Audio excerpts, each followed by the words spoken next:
वो प्रमीला के हाथ काट ली। इसके बाद वो गाय की फूट दिनेश की ओर जाती है, उसे सींग से मारने लगती है और गरजती है।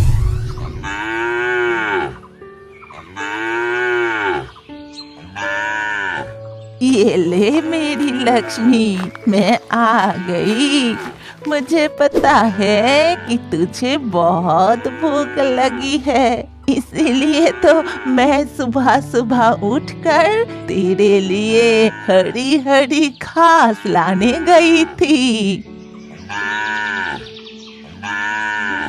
ये ले मेरी प्यारी लक्ष्मी, ये ले खा, पेट भर के खा।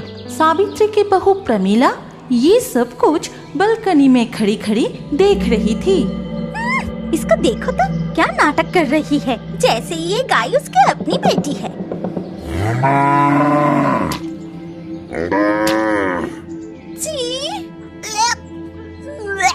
उफ, मुझसे और बर्दाश्त नहीं होता।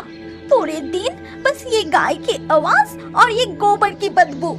इसके बाद गुस्से में प्रमीला अंदर चली जाती है। रात में जब उसका पति दिनेश घर लौटा, अरे ये देखो, मैं तुम्हारे लिए क्या लाया हूँ, गर्मा गर्म कटलेट।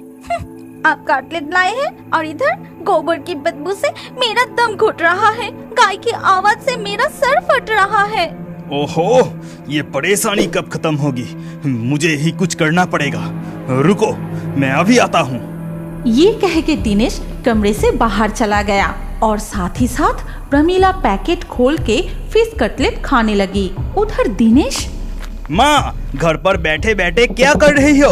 अरे बेटा, सुबह में 2 मुट्ठी चावल खाए थे, अब बहुत भूख लगी है, इसीलिए सूखा मुरमुरा खा रही हूँ। सुनो, तुम क्या खा पी रही हो ये पूछने मैं नहीं आया।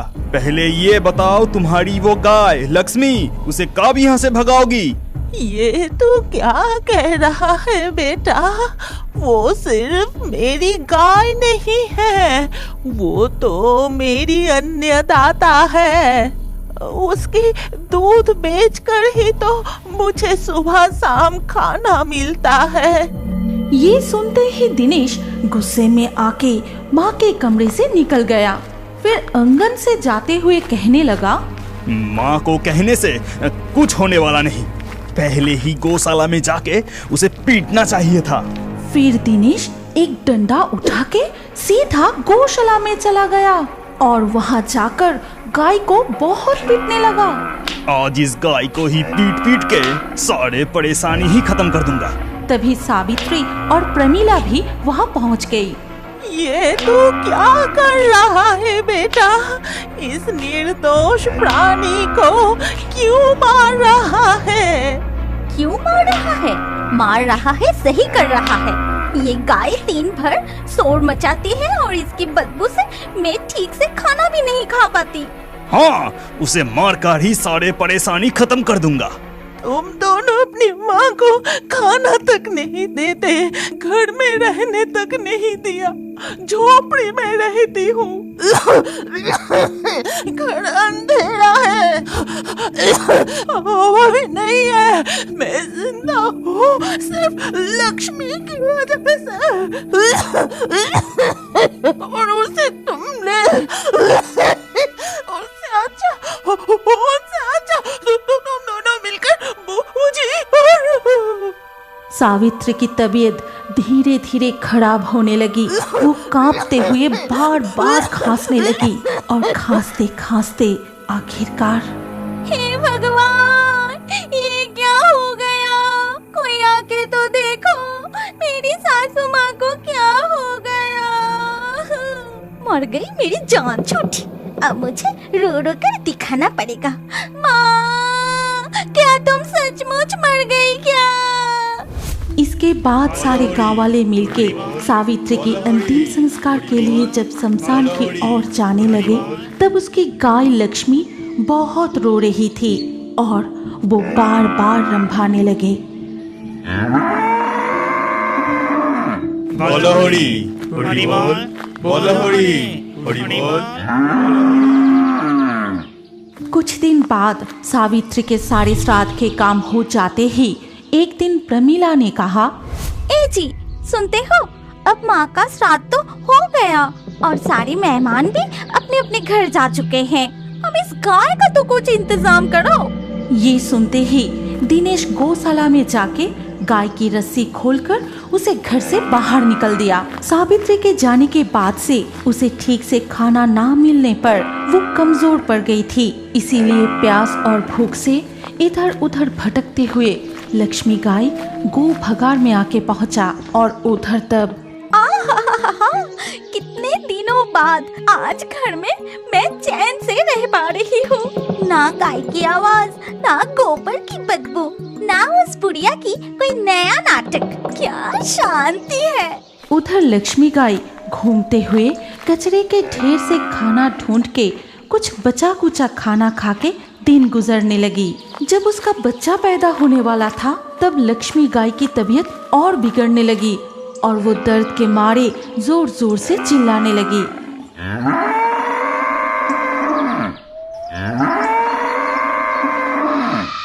ये आवाज किसकी है? ये तो मेरी गाय की आवाज है। मेरी लक्ष्मी यहाँ कैसे आ गई? मैं जाके एक बार देखती हूँ। तभी सावित्री की चुड़ैल वहाँ आके देखती है। अरे अरे देखो तो, मैंने ठीक ही सोचा था, ये तो मेरी लक्ष्मी है। तेरी ये हालत कैसे हो गई?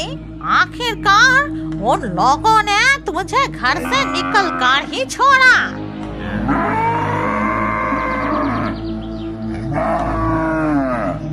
मेरी लक्ष्मी, तुझे बहुत तकलीफ हो रही है ना?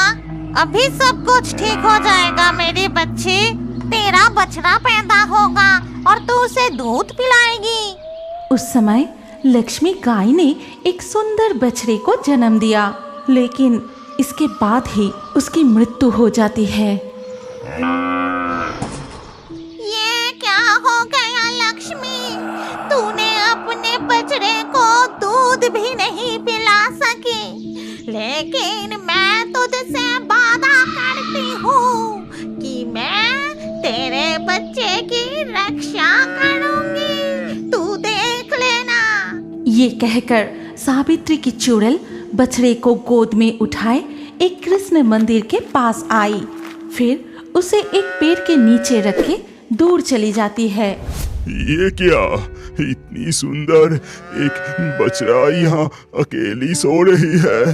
आसपास इसकी माँ नजर नहीं आ रही। फिर वो पुजारी बछड़े को गोद में उठाकर मंदिर के सामने आए। हे प्रभु, ये आपके ही लीला है।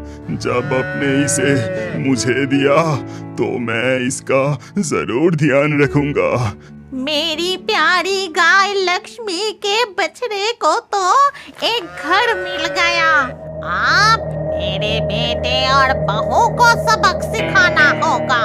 उन दोनों को सुधरना पड़ेगा। ये कहकर सावित्री चुड़ैल वहाँ से गो भगार की ओर चली गई। फिर उसकी लक्ष्मी गाय से कहती है, चल लक्ष्मी, अब हमें मेरे बेटे और बहू को उनकी गलती का सबक सिखाना है। उस दिन शाम को जब प्रमीला अपने मायके जाने के लिए तैयार होने में व्यस्त थी, तब अचानक उसे एक गाय की आवाज सुनाई दी। अरे ये क्या? गौशाला की तरफ से गाय की आवाज आ रही है। छी, गोबर की बदबू भी आ रही है। लक्ष्मी गाय को तो कब का भगा दिया। ये हो क्या रहा है? और ये गोबर की दुर्गंध कहाँ से आ रही है? ये कहते हुए प्रमीला गौशाला की तरफ जाती है। फिर गौशाला के अंदर टॉर्च की रोशनी डालते ही वो देखा कि एक भयानक काली गाय उसकी तरफ ही देख रही थी। उसके दो आंखें खून जैसी लाल थी और उसकी बड़ी बड़ी दो सींग तलवार की तरह चमक रही थी। ये देख, हे भगवान, ये तो हमारी लक्ष्मी गाय है। कितनी भयानक लग रही है, पूरी तरह से गाय भूत जैसी। तभी प्रमीला जैसे ही भागने के लिए पीछे मुड़ी, तभी वो देखती है कि उसकी सास बिल्कुल उसके सामने खड़ी है। गुस्से से उसकी आंखें आग जैसी जल रही थी और उसके डरावने बड़े बड़े दांत देख के अरे बाप रे, भूत! कोई मुझे बचाओ, ये भूत मिलकर मुझे खा जाएंगे। इसके बाद प्रमीला दौड़ के अपने कमरे में चली जाती है। फिर दिनेश ऑफिस से लौटते ही देखा। अरे प्रमीला, तुम इस समय चादर ओढ़ कर क्यों लेटी हो? भूत भूत की डर से तुम्हारी माँ भूत, हमारी लक्ष्मी गाय भूत। बाप रे, क्या अनब शनब बक रही हो प्रमीला? तुम्हारी दिमाग तो सही है। इसके बाद प्रमीला दिनेश को गौशाला में देखी हुई सारी घटनाएं बताती है। फिर सब कुछ सुन के चलो तो जाकर देखे, कहाँ तुमने भूत देखा? फालतू में बकवास कर रहा है, गाय को भगा के छोड़ी, अभी नया नाटक शुरू। ये कहकर दिनेश प्रमीला को लेकर गौशाला की ओर जाता है और वहाँ पहुँच के उसे कुछ भी नहीं दिखाई दी। देखा ना, यहाँ कुछ नहीं है, वो सब तुम्हारी मन की बहम था। पूरा दिन सिर्फ टीवी में हिंदी सीरियल देखता रहता है और घर में नए नए नाटक करता है। जो भी हो, आज तुम मायके जाने वाली थी ना, काफी रात हो गया, चलो जल्दी निकलते हैं। इसके बाद दिनेश पत्नी को लेकर ससुराल जाने के लिए रवाना होता है। कुछ दूर जाते ही जब वो भगार के रास्ते से जा रहे थे, उन दोनों को किसी की गरजने की आवाज सुनाई देती है। वो किसकी आवाज है? क्या तुम्हें सुनाई दिया? सिर्फ सुनाई नहीं दी प्रमीला, मैं देख भी रहा हूँ कि हमारी गाय लक्ष्मी की भूत डर अपनी चेहरे से हमें ही देख रहा है। फिर एक गाय की भूत उन पर हमला कर देती है। वो प्रमीला के हाथ काट ली। इसके बाद वो गाय की भूत दिनेश की ओर जाती है, उसे सींग से मारने लगती है और गरजती है। अब उसे छोड़ दे लक्ष्मी, जैसा भी हो वो मेरा बेटा ही तो है, उसका दर्द मुझसे सहा नहीं जाता। माँ, मुझे माफ कर दो माँ, मैं पत्नी की बातों में आकर तुम्हारी साथ कितनी अन्याय करता था, फिर भी आपने मुझे कुछ नहीं कहा। मेरे कष्ट को देखकर आपको तरस आ रहा है, मुझे माफ कर दो माँ। मुझे माफ कर दीजिए माँ, मैंने भी बहुत गलतियाँ की है। इसके बाद सावित्री की आत्मा और लक्ष्मी गाय की भूत वहाँ से अदृश्य हो जाती है। नीना गाय को बांध के कंधे पे उठाए सुनसान जमीन पे फेंकने के लिए जाते हैं और वहाँ जाके बस इसे इधर ही फेंक दो, रात को लोमड़ियों के झुंड आके खा जाएगा। क्या रे रघु, जलसा देख के तुझे कैसा लगा? बहुत अच्छा लगा चाचा, लेकिन क्या माते सीता सच में आग के ऊपर से चल रहे थे? और हनुमान जी वो पहाड़ को कैसे उठा के लाए? अरे बेटा, वो लोग नाटक कर रहे थे, बड़े हो जाओ सब समझ जाओगे। अभी यहाँ से जल्दी चलो, हमें नदी पार करके एक सुनसान जमीन भी पार करके जाना है। ऊपर से रात बहुत गहरी हो गई है, जल्दी चलो। ठीक उसी वक्त पीछे से एक बछड़े की आवाज सुनाई देती है।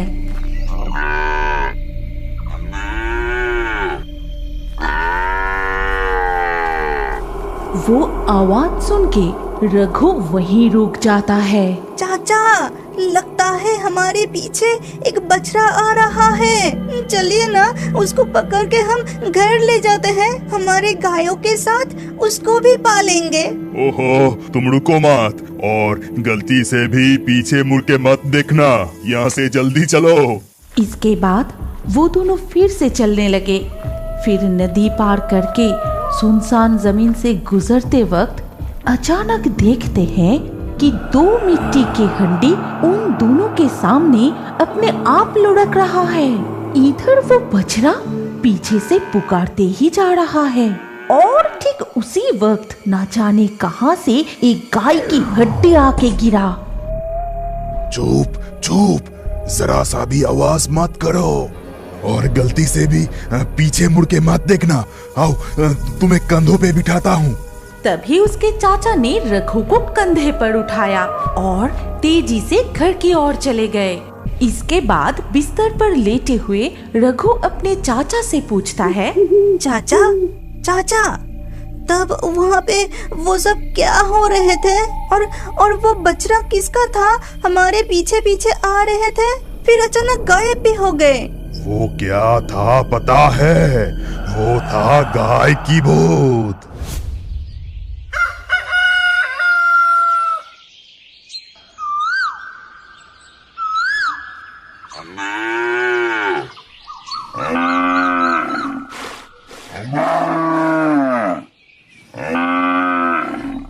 तुझे क्या हो गया है नीना गाय?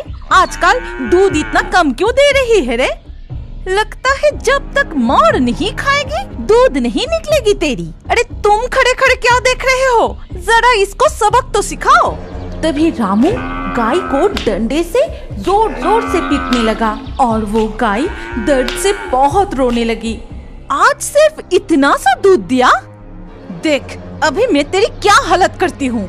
तुझे आज खाना नहीं मिलेगी, साथ में तेरी बछड़े को भी खाना नहीं मिलेगी। ए जी चले आओ।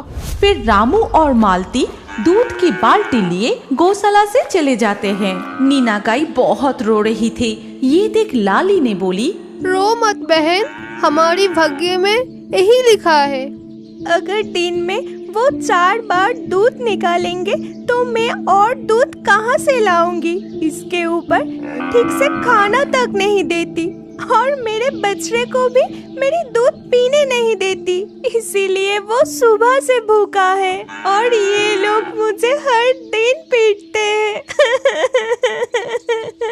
ये सिलसिला दिन ब दिन चलता ही रहा। रामू और मालती गायों को दिन भर अत्याचार करते थे।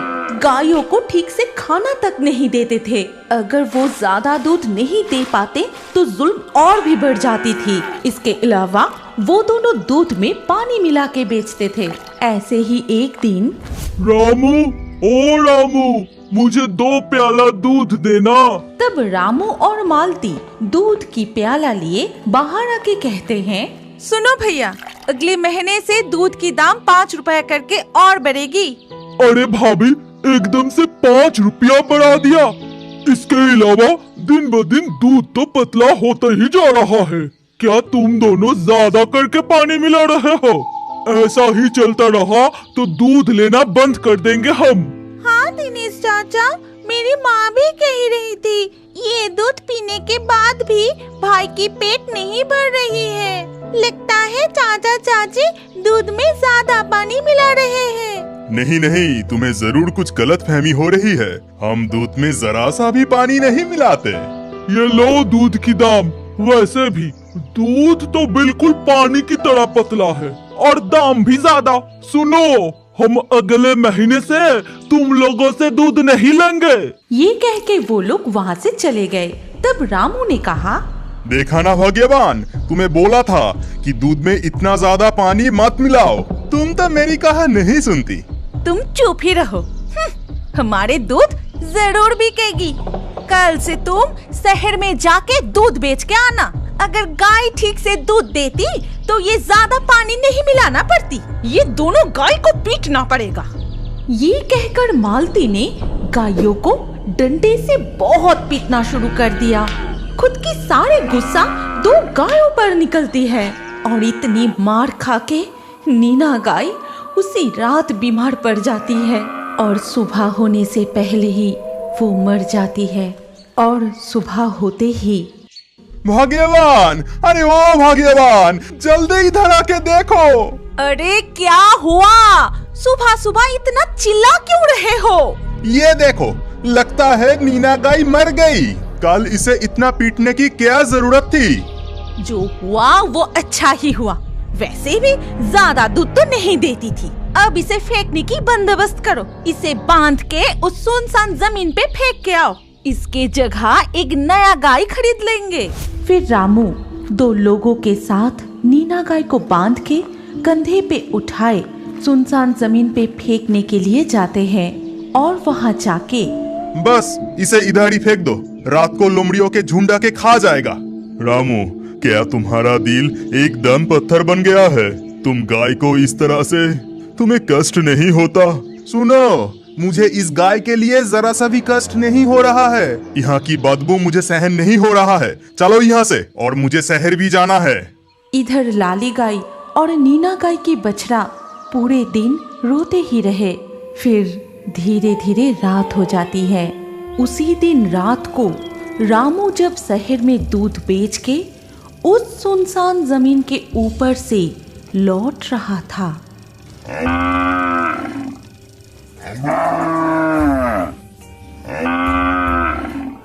अरे बाप रे, इस सुनसान जगह में इतनी रात को गाय की आवाज कहाँ से आ रही है? रामू ने इधर उधर देखते ही उसे नजर आया कि एक बड़ा सा काली चीज पेड़ के नीचे से पुकार रही है। अरे वो रहा गाय। इतनी रात को मेरी तो पूरी लॉटरी लग गई। न जाने किसकी गाय है, लगता है किसी की गौशाला से भाग आई है। मैं इसको पकड़ के घर लेके जाता हूँ। मेरा पैसा भी बच गया और फ्री में गाय भी मिल गई। फिर रामू वो गाय को लेकर घर लौट आता है और गौशाला में बांध के वो कमरे में चला गया। इसके बाद रात के खाना खाते समय रामू अपनी पत्नी को सारी बात बताते हैं। लेकिन रात गहरी होते ही अचानक से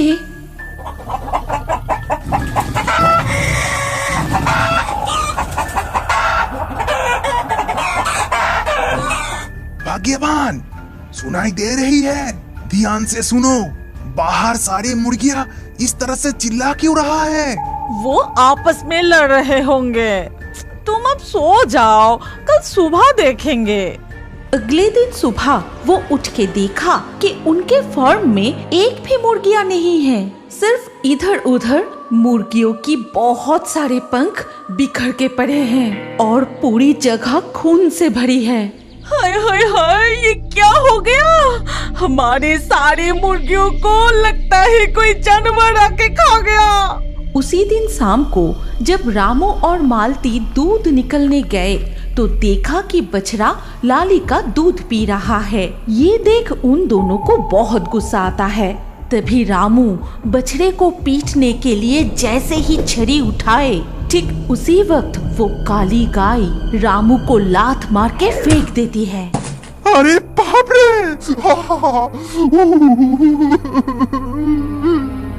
अरे इस गाय की इतनी साहस, तुम्हें लात मार के गिरा दिया। मैं आज इसे अच्छे से। ठीक उसी वक्त वो काली गाय दहड़ता हुआ उनके तरफ आने लगे। खून जैसी लाल उसकी दो आंखें, मुंह से लार टपक रही है। नुकीला दांत, दो सींग चाकू जैसा चमक रहा है। इसकी चेहरा है भयानक काले दानव की तरह। अरे बाप रे, ये तो राक्षस जैसी चेहरा। ये तो गाय की भूत है। रामू और मालती गाय की ऐसी भयानक रूप देख के सारे होश खो बैठे। इसके बाद अगले दिन सुबह गांव के लोग जब उस सुनसान जमीन से गुजर रहे थे तब उन्होंने देखा कि रामू और मालती की लाश वहां पड़ा हुआ है। क्या आप बड़े होकर भी कार्टून देखना पसंद करते हैं? तो अपना नाम कमेंट करें और हमारे पिछले वीडियो से लाकी ड्रॉ में चुने गए नाम हैं बादल, साइना, विनोद, बाबुल, नमन, प्रिंस, अलीशा, असीका, सुजीत, बंसी, अनीता, सुनील, फैजान, आयन, प्रांजल। जिन दर्शकों ने हमारे चैनल को सब्सक्राइब करके फिर कमेंट में अपना नाम लिखा, हमारे अगले वीडियो में उन्हीं के नाम चुने जाएंगे। इसीलिए फेयरी टून्स यूट्यूब चैनल को जरूर सब्सक्राइब करें और स्क्रीन पर आई हमारी अगली कहानी भी देखें। उसमें भी आपका नाम हो सकता है। अगर नाम नहीं आया तो अगले वीडियो में आपका नाम लिख दीजिए। सोच क्या रहे हैं? जल्दी से क्लिक करके देखिए।